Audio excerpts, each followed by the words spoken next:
Samantala, ilang bahagi po ng Europa patuloy na nakakaranas ng matinding init ng panahon na nakakaapekto sa kalusugan ng ilang mga residente at ipinataw na taripa ng Estados Unidos sa Vietnam.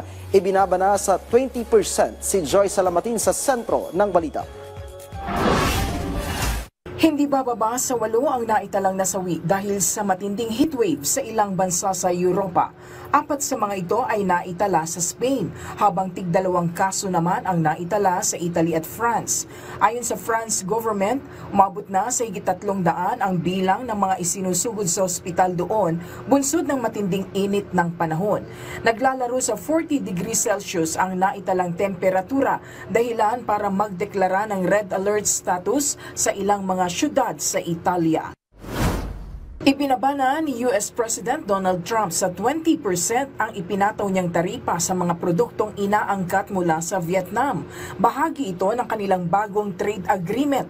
Kasama sa kasunduan ang duty-free access ng mga American products sa merkado ng Vietnam, partikular sa sektor ng automobile at energy. Samantala, mananatiling 40% ang taripa sa mga produktong idinadaan sa Vietnam papunta sa ibang bansa bago ipasok sa US.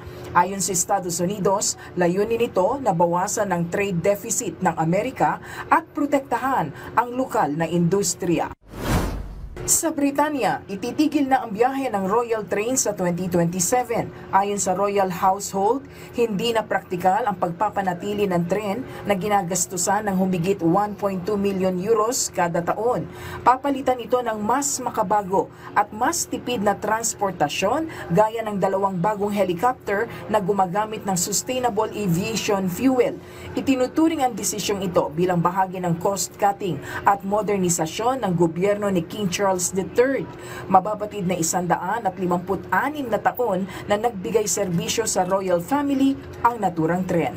Joyce Salamatin para sa Pambansang TV sa Bagong Pilipinas.